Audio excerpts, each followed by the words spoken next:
მსოფლიო ფეხბურთში განგაშია. რომელ ადგილზეა ხვიჩა კვარაცხელია განახლებულ ოქროს ბურთის ნომინაციაში? ეს ქართველის დაცინვაა. ლიონელ მესიმ ეშმაკს სული მიყიდა. არის თუ არა ჩაწყობილი მსოფლიო ჩემპიონატი და რას იძახიან ექსპერტები? ამ არგენტინის გაჩერებას მხოლოდ კილიან დიქტატორ ემბაპე შეძლებს. ეს და სხვა სიახლეები ჩვენს დღევანდელ ვიდეოში. ჩემი თხოვნა იქნება დაალაიქოთ ვიდეო, რათა მივახციოთ ჩვენს მიზანს 1000 მოწონების ნიშნულს. ნახოთ რამდენი ვართ, ვისაც ფეხბურთი გვიყვარს. თქვენთვის ეს ერთი ღილაკის დაჭერაა. არხს კი ძალიან გაზრდის. მადლობა წინასწარ და ფეხბურთზე გადავიდეთ. ფიშაჟაშის ინფორმაციით PSG-ს 30 წლის ესპანელი ნახევარმცველი ფაბიან რუისის შესაძლოა მადრიდის რეალს შეუერთდეს. ფეხბურთელს პარიზელებთან ხელშეკრულება 2027 წლის ზაფხულამდე აკავშირებს. თუმცა კლუბმა მომავალში მისი უსასყიდლო დაკარგვის რისკის თავიდან ასაცილებლად შესაძლოა ტრანსფერს ახლავე დათანხმდეს. წყაროს ცნობით სამეფო კლუბი ესპანელი სანაცვლოდ 40 მილიონი ევროს გადახდას გეგმავს.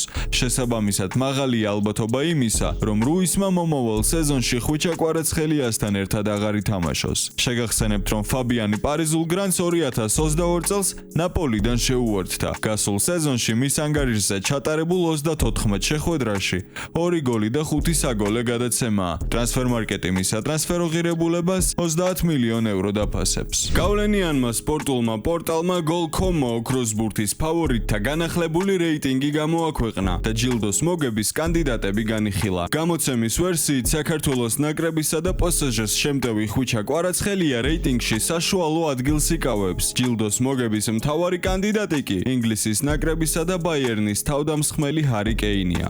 რას წერს Goal.com-ი ხვიჩაზე? თუ კი ჩემპიონთა ლიგის პლეი-ოფის საუკეთესო მოთამაშეს დავასახელებდით, ხვიჩა კვარაცხელია თითქმის ყველაზე ერთი თავით მაღლა იდგებოდა. PSG-ს გარემარბი ტურნირის ისტორიაში პირველი ფეხბურთელი გახდა, რომელმაც ზედიზედ 7 პლეი-ოფის თამაშში გოლი გაიტანა, ან საგოლე გადაცემა მიითვალა. ამ შედეგში შედის რამდენიმე ბრწყინვალე გოლიც, როცა მოქმედი ჩემპიონები მორიგი ევროპული ტრიუმფისკენ მიიკვლევდნენ გზას. თუმცა კვარაცხელიას მთელი სეზონის განმავლობაში ნაჩვენებ ფორმას ასეთივე სიმაღლეებისთვის არ მიუღწევია. ამასთან საქართველოს ნაკრების მსოფლიო ჩემპიონატზე ვერ მოხვედრა. ერთგვარ ზღვარს უწესებს იმას, თუ რა პოზიციის დაკავება შეიძლება ოქროს ბურთის საბოლოო რეიტინგში. მიუხედავად ამისა, კაცისთვის, რომელსაც კვარადონას ეძახიან, საუკეთესო სამეულში მოსახვედრი გზა ჯერ კიდევ ღიაა და ამისთვის მას იმაზე მეტის გაკეთება, რაც უკვე გააკეთა, უბრალოდ აღარ შეეძლო. Goal.com-ის საბოლოო რეიტინგი ასე გამოიყურება.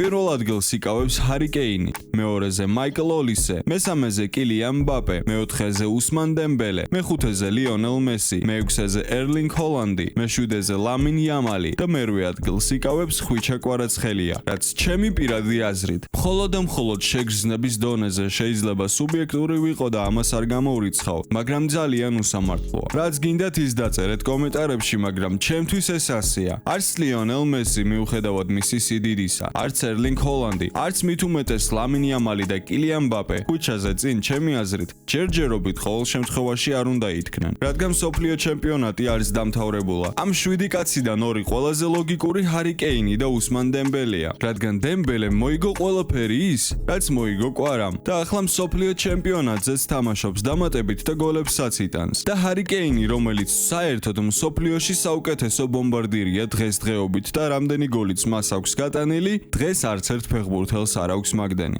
თანაც მსოფლიო ჩემპიონატზეც კარგად ასპარეზობს. ლამინ იამალი, რომელსაც არ ჰქონდა საუკეთესო სეზონი, მბაპე, რომელმაც რეალთან ერთად ვერაფერი ვერ მოიგო, მესი, რომელიც საერთოდ ამერიკაში თამაშობს, მაგრამ ეს მხოლოდ და მხოლოდ ჩემი აზრია. ეს თემა ძალიან განხილვადია და თქვენი აზრების დაწერა კომენტარებში შეგიძლიათ. ძალიან საინტერესოა მეთანხმებით თუ არა. მარკეტინგულად აწყობთ მესის მოგება. ის FIFA-ს პროექტია. ეს არის აზრი, რომელიც ტრიალებს საფეხბურთო სამყაროში და რომელსაც ძალიან ბევრი იზიარებს.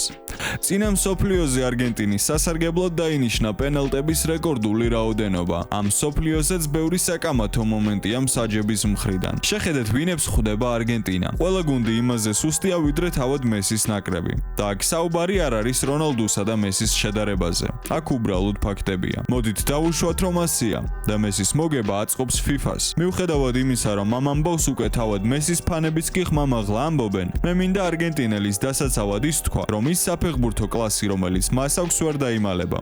რაც არ უნდა იყოს ლეგენდა, მოგება ეკუთვნის და საკმაოდ დიდებული და ნიჭიერი ფეხბურთელია იმისათვის, რომ მოიგოს, მაგრამ არა ამ არგენტინის ნაკრებთან, რადგან დანარჩენები საგრძნობლად სუსტები არიან და მათ მიათრევს მესი ამ სიტყვის პირდაპირი მნიშვნელობით, მაგრამ შეძლებდა თუ არა ამას მესი ესპანეთის, ინგლისის, ხორვატიის, საფრანგეთის წინააღმდეგ? შეიძლება კი, შეიძლება არა. ამიტომ არ გამოურიცხავ, რომ სკრიპტი შეიძლება არსებობდეს. არ ვემხრობი მესის შეურაცხყოფას და გაშავებას. ფეხბურთი იმდენად დიდი თამაშია, რომ პოლიტიკის დონეზეა. შეიძლება მესი ვერც ვერაფერს წყვეტდეს. შეიძლება წყვეტდეს კიდეც, არ ვიცით, მხოლოდ თეორიები გვაქვს. დაწერეთ, გჯერათ თუ არა, რომ ლიონელ მესის და არგენტინას FIFA და მსაჯები ეხმარებიან. დღევანდელი ვიდეო კი დასასრულს მიუახლოვდა. იმედია თქვენთვის საინტერესო ან სასარგებლო იყო. აუცილებლად დაალაიქე ვიდეო და გამოიწერე არხი, მე კი ძალიან მალე დაგიბრუნდები ახალი სიახლეებით. მომავალ შეხვედრამდე და აბა, წარმატებები.